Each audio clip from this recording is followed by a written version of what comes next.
In this video, I'll be discussing fancy framing techniques in detail which are referenced from both vertical scrolling webcomics and manhwa. If you want to see more about the general basics in comic formatting, with lettering, sound effects, and also the basics of paneling, check out my tutorial above, 101 Guide to Formatting Your Webtoon. For the following, I'll be listing techniques with my own made-up names in order of 3 general emotion categories: light, slash, neutral, dramatic, and negative. The thing is, framing styles do not have a compulsory emotion to be used with, but for the sake of the video, I'll be doing just that.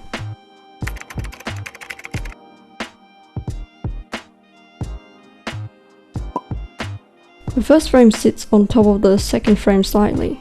The bottom frame is gradient with white, which on Medibang you can use a foreground to transparent gradient tool to do this.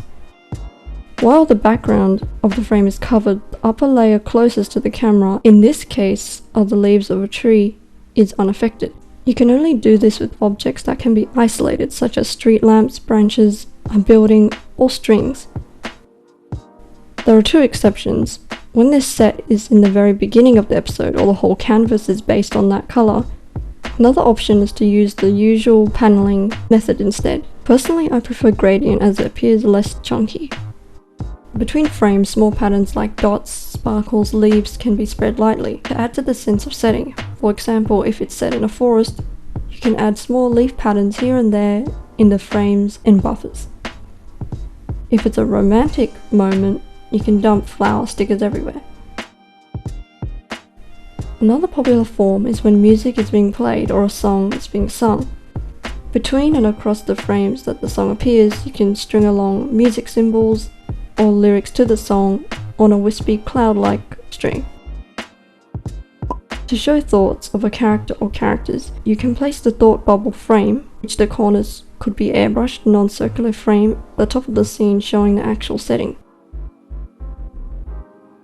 For example, you want to depict 2 characters sitting in awkward silence who are both panicking about what to say next. In the first frame, it'll be them screaming and squirming around. Next, you'll see the reality where both of them are actually sitting quietly without saying a word. This can apply to conveying memories in a 1-frame format too. For example, you can put an airbrushed circle in the middle of a cloudy sky, which gives enough space for the character to be shown in the frame below the memory.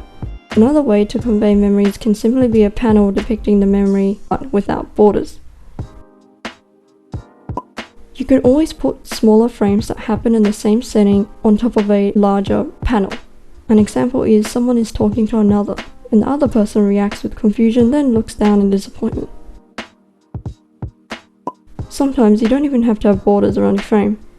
If it's just an object like a flower, a person, or a group, something that can be drawn isolated, like an outreached hand, you can put that panel on the canvas without borders. This is to create emphasis or simply for added variety with your formatting. To bring full focus on a character, you can have a frame with no background and no transition, just a black line at the bottom to indicate the end of the frame. If you're not bothered to do the background all the time, this is really a lifesaver. If both the frame coming after the previous frame is large enough, you can simply put the next panel right after the border without a buffer in between. You can always add any light colored airbrush set to a low opacity on Add filter on Medibang behind the main subject. This will help emphasize the subject to the viewer.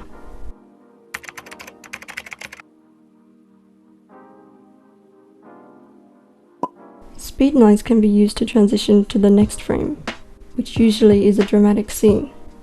An example is, someone reveals that they almost took a dump in their pants at the party. The dialogue revealing such a secret will be usually placed in the middle of the speed lines. On Medibang you'll find this pattern up here, with the name parallel lines.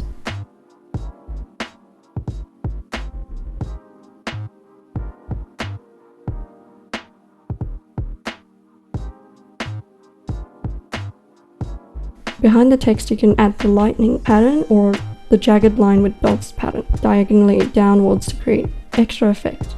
Not only can you just put the speed lines on top of the entire frame, you can also put it behind a character if you want to clearly show the expression without being covered with the lines. Speed lines for transition can also be used to move into a dramatic or negative memory or action of someone or something, usually from white to a darker color. For example, someone flashbacks to how their parents always wanted them to become a doctor since they were a kid. Another kind of speed line is the circular. This one can be used the same to reveal something, or add focus to the character saying something shocking or yelling. How you format this can be either straight onto the panel or with a transparent gradient behind it. To emphasize a character's shock, you can add the jagged line pattern and a sun ray circle behind the head.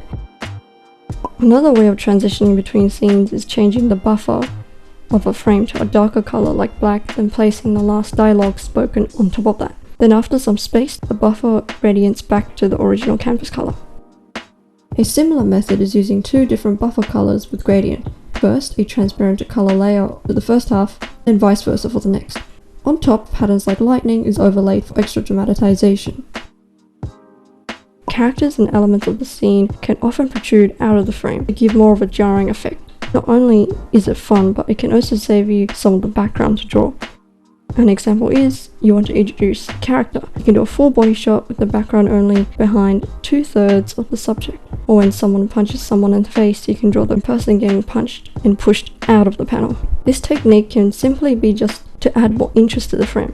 More examples include a menacing animal's horn sticking out, or a valuable piece of paper falls out of a person's hand into the wind.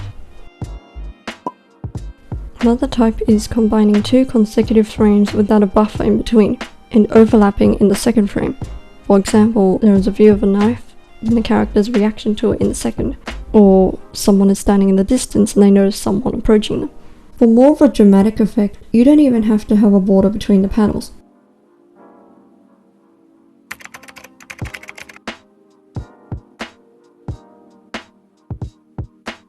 One way when a character is doing or dealing with negative attention, work with the three-frame style. For example, it could be a character saying something menacing to another in an attempt to let them down. The first frame would be sitting on top of a white to dark color, gradient like dark purple, blue or black. Then it moves into the second frame surrounded by the darker color.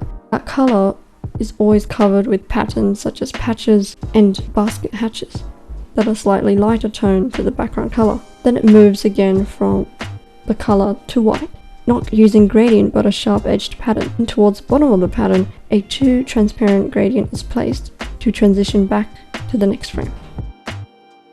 Another way to show someone remembering or thinking of a negative subject is set in two frames. The first panel depicting the person's expression thinking about it, which sits on top of a gradient from white to the dark color again to the second frame, which is an imagery of the memory. If it is another person they're thinking about, that frame, the person can be standing in the middle, with patterns and colors being in the background. When you want to show a backstory or a plot concept, for example, showing the dark history of a wealthy family where they have worked with shady deals for purely money, you can connect the following frames with gold coins, trailing in a consistent line. When a character is showing anger or frustration, additional patterns can be added before and after the frame, like hatches, blotches, waves, and their tone complements the background of the frame.